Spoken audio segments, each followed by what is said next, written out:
Sarvasthananda Maharaj to deliver the concluding speech. We are extremely grateful to the Maharaj for his unwavering guidance and support throughout this process. Without his gracious help, this event would not have been possible.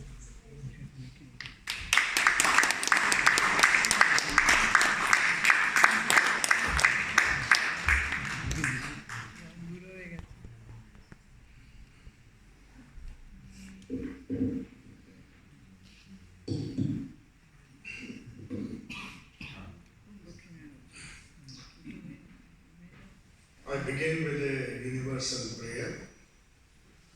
Om Sahana Bhavatu Sahanau Bhunakto Saha Viryam Karavavahai Tejasvinavadhitamastu Ma Vidvishavahai.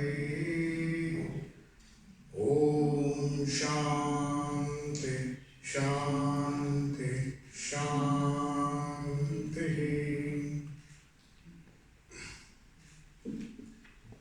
It's a great pleasure. It's a very auspicious day, 1st of July, where Sister Nivedita has found a permanent place in Wimbledon, where she began her educational career. But passing through all the vicissitudes of life, there's something central in her life which led her from Ireland to Wimbledon to India to America, and all that she did in her brief life which she lived was motivated by a few words which her father Samuel Noble had uttered when she was hardly 10 years old. He was about to die, and he told his mother, that is Sister Nivedita's mother, his wife, that I wish to dedicate this young Margaret to God. So the search for God, the search for truth, the search for freedom, physical freedom, mental freedom, and above all spiritual freedom, led her to explore a lot of knowledge systems. She had some grounding in Buddhism as well. Of course, she was well versed in Christianity, the basic tenets. And it is this search that led her on one fine afternoon, St. George's Drive in Pimlico, a small parlor meeting where Swami Vivekananda, she met her would-be guru, as Ruth Harris has beautifully described as the guru to the world. So it is in this parlor meeting she heard something which nobody ever had spoken before. It came like a bolt from the blue, and she got what she was searching for. Swamiji mentioned in that meeting, after giving some background of Vedanta philosophy, he said something very significant, which struck her soul so deeply that she began a quest for that immortal freedom, that immortal search for the soul, the freedom that she was seeking, freedom, search for truth that she was seeking. He said, we want a few men and women, someone here who can stand on the yonder street and who can say that I desire nothing except God. So unless that search for truth, that search for God was deeply influencing her, she would not have followed Swami Vivekananda and listened to every word of his, which to her was the fulfillment of her life's purpose. That search for truth, that search for freedom. It's a coincidence that a few days from now, on July 4th, Swami Vivekananda left his mortal body and entered into freedom. It happens to be the American Day of American Freedom as well, July 4th. That was the day he chose, and in fact he confided that that would be the day that he would shed this body and enter into eternal freedom. That was the freedom that inspired Nivedita, that search for freedom, that search for truth, that search for God which she was seeking. And behind all her activities, behind all her politics, behind all her the different vicissitudes of life she passed through, both in England as well as in India, was this search for truth, which obviously she felt before she finally entered into Mahasamadhi in Darjeeling.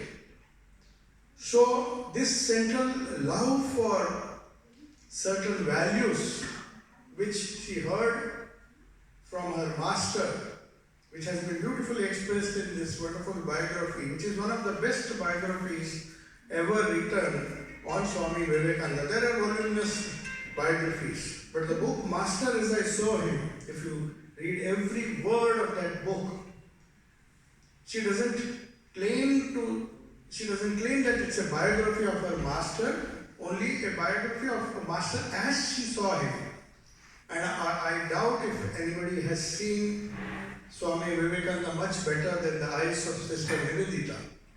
She will listen to every word, every sentence that he uttered, and every one of that she dedicated her life to. That's the meaning of the word Nivedita. She was totally dedicated not only to the cause of women, which Swami Vivekananda asked her to do. That was part of her mission, no doubt. Political freedom that she encouraged the Indians to fight for. Education of women. Because she heard from her master Swami Vivekananda that Sri Ramakrishna was born in this age, and he raised the level of women to that of motherhood by bringing his consort Srima Sharda Devi. Ruth mentioned about the confluence of the east and west, that beautiful picture of Nivedita where she's sitting with Ma Sharda Devi, who was her inspiration. She, in fact, Sister Nivedita said, Sri Ramakrishna, of course, Swami Vivekananda had mentioned to her that the very birth of Sri Ma Sharda Devi is to raise the level of women so that the motherhood of God, to establish that idea, Sri Ramakrishna incarnated. He came to this earth to do that. That was one of his main missions.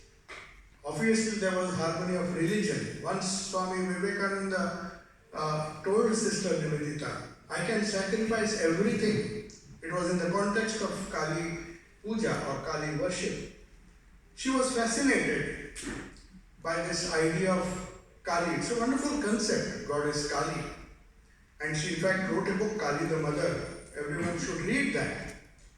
But she was so fascinated that she asked a question of Swami Vivekananda. Why don't you preach this idea of motherhood of God, the idea of Kali, which is unique? Western people do not even have that concept. So immediately he said that I teach only those things which are good for, which lead to universal good. So he told her, everything can be sacrificed for that one sentiment, that is universality. A borderless world, irrespective of caste, creed, religion, just pure spirit, worship of the spirit by the spirit. That's what she learned from Swami Vivekananda. And that was the message, the universal message. In spite of all the diversity that we see around us, try to find the unity, the universality which pervades the whole universe. And with that attitude, you do anything or everything that you feel like striving for. That was the central universal message, not only the harmony of religions, that was part of Swami Vivekananda's message, but the diversity which is leading to so much of quarrel, so much of ill will between nations, between people, between races. So he said, the day you try to see that universal spirit pervading these diversities, accept diversity. Without diversity, there is no life. So that's why we find Sister Nivedita practically dabbling in every diversity that she could lay her hands on. Whether it's politics, education, painting, you name it, she was involved in everything. But the central theme, which she had learned from her master, as Sri Ramakrishna had demonstrated in his own life, was that search for that eternal truth, eternal freedom, that eternal universal principle that would create a peaceful and harmonious world. And she said, you can sacrifice everything, all your patriotism. In fact, Swami Vivekananda himself inspired her. We would like to call her a patriot, just because she fought for Indian freedom. But at the same time, as he pointed out, that your patriotism, the idea of patriotism that you are holding so dear to your heart, the idea of England, the idea of the empire, all this patriotism, this idea of patriotism is a great sin. It is the same Vivekananda who inspired her, said these things to him. Are we not universal beings? That universal message was the central core of Sister Nivedita's message, and till the last breath, practically, if you read her works, the cradle tales of Hinduism, there are so many beautiful works. She wrote many books even before she became Sister Nivedita. As an educator, as an educationist, she was highly intellectual and well known. She was the founder of one of the original members of the Sesame Club, Bernard Shaw, and so many great people. She was great in her own right, but at the same time, she understood the central message of Swami Vivekananda, which could not be compromised with. This universality, which ran through her bones, ran through her blood, ran through her nerves. So she was full of that idea. And obviously, in her short life, she tried to bring out that universal spirit in everything that she did. And finally, at Darjeeling, a place where she finally merged into that universal spirit by the blessings of her Guru and Sri Ramakrishna and Holy Mother Sharda Devi. So it's once we try to read the beautiful book on her master, the master as I saw him, if you read every line, everything that she has written in that book explains to us how she learned her lessons. The master whom she saw, who gave her this kind of inspiration to become a truly human, a universal being into which she finally merged. Thank you.